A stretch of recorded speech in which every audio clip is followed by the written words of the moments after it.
Welcome back, everybody, to another episode of the Figure Kit Garage. Brent Krug saying hello to all you resin heads and kit builders out there. Tonight we've got another bust, and this time it's sculpted by Troy McDevitt of the McDevitt Studio, and it's, of course, none other than the Wolverine.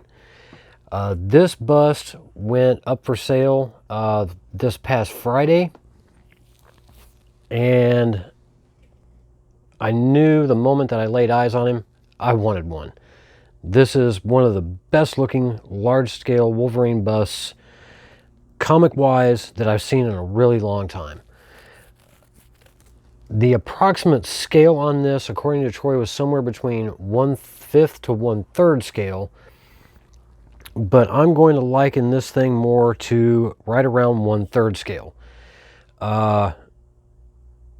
For a bust of this size, it's definitely not 1/4, and I compared it to my 1/5 scale Solar Wind Countess Karnstein, and he was definitely way bigger than her, so I'm thinking that he is more along the lines of a 1/3 scale bust.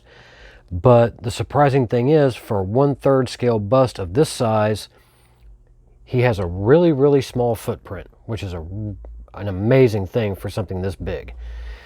Overall, he stands at just a little over 6.5 inches in height. At the widest point, we're looking at the shoulders, about 4.25 inches wide, and front to back, well, I'll be just a hair over 4.25 inches front to back. Troy did an amazing job with his own take on Wolverine, and I'm going to start with the base on this one, because this base is absolutely beautiful. Twisted tree with vines, and it shows Troy's exceptional skill at sculpting really fine textures, especially with the wood grain and the way this trunk is twisted. It's just, I wasn't really sure how well I was going to like it when I got it, and then I saw it and it blew me away. This is beautiful. The little twists in the vines going all the way around, up and down, across the sides, even with a little sculpting in the leaves. Just really, really beautiful. You know, you think Wolverine, you would think something a little more metal or stone with claw marks in it, but no. This base actually fits very, very well with the character. Almost like a Savage Land Wolverine, if you will. But very beautiful. That's about the best word I can come up with for it. It's just really, really beautifully done. A lot of fun painting that, a lot of washes, weathering, a lot of dry brushing opportunities in this one. As you can see, very small footprint. I think the footprint on this, front to back, just on the base itself, we're looking at a grand total of just a little over 3.75 inches. So for that size of a base, for as big as he is, that's not too damn bad. I can't deny it. I've got the right amount of space for this. Cleanup on the base itself, from what I can see thus far, almost zero. I don't see any seam lines anywhere.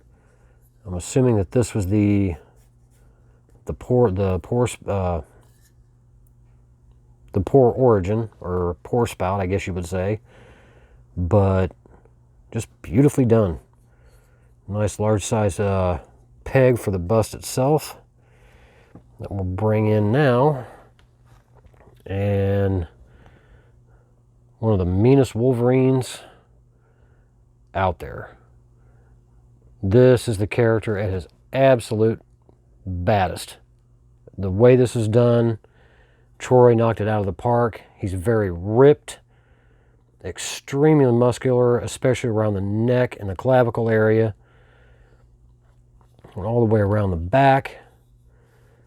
Muscles just busting out of that outfit, along with the veins in his neck just popping out, ridiculously detailed. The sculpting in the teeth and the gums, all around the face, all the wrinkles in the skin, just the right amount, not too underdone and not too overdone. The texture in the ears on his mask, that's definitely one for dry brushing. This is just immaculate in the sculpt. I don't think he could have done this any better. Maybe with an open mouth roar or something like that, but the way he did this thing is absolutely incredible. Cleanup wise, little pore spouts or air vents on both sides of the ears, little minor air gappage in the back sides of the ears, nothing a little epoxy sculpt can't fix.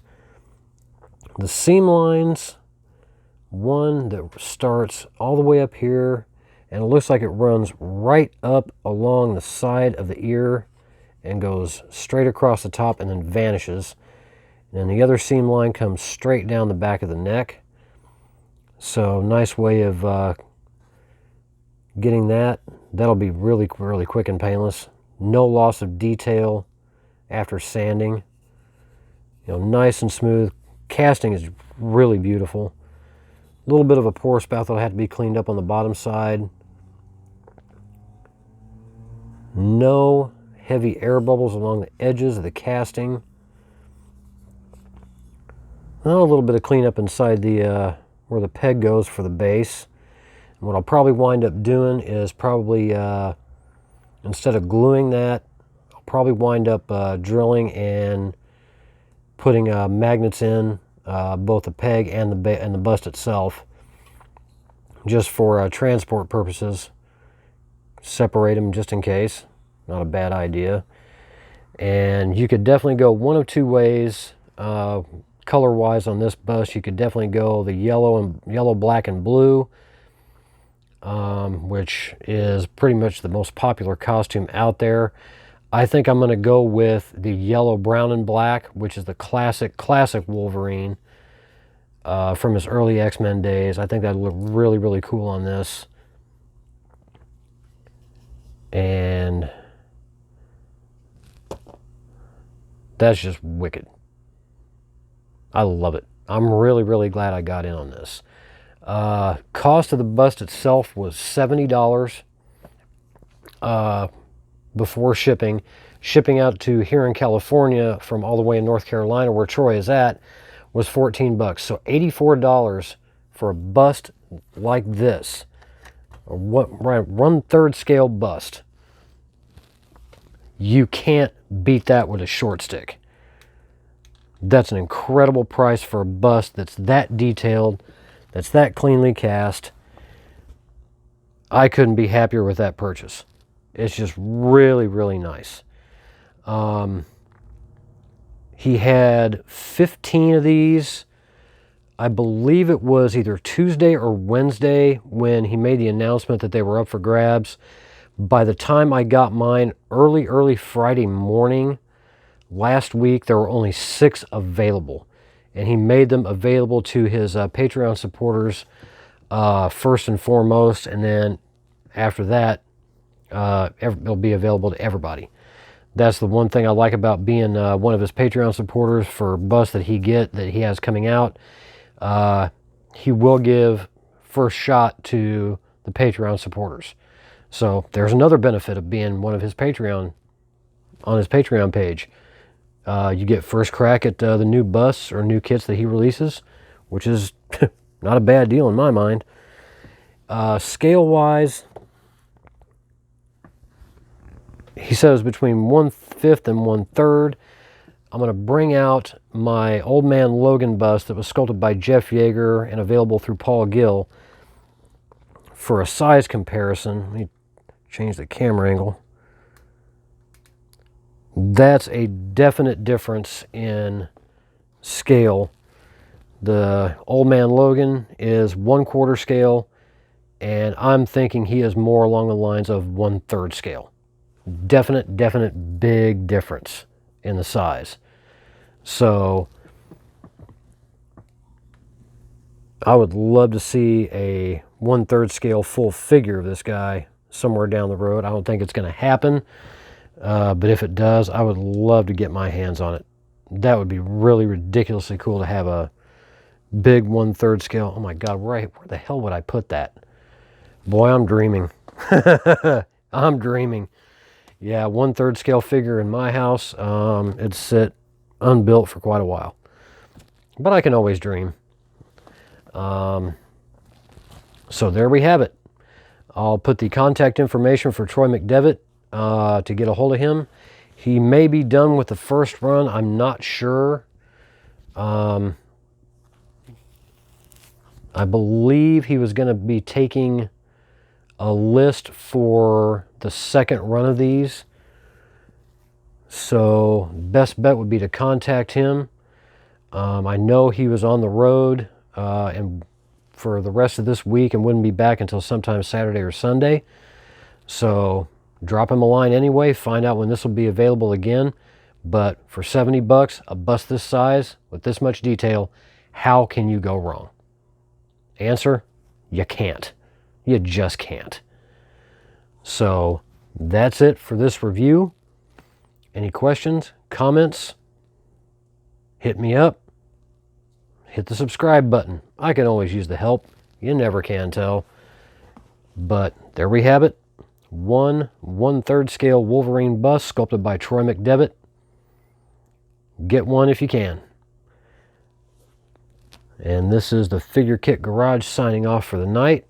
Have a wonderful evening. Have a wonderful weekend. Build a kit.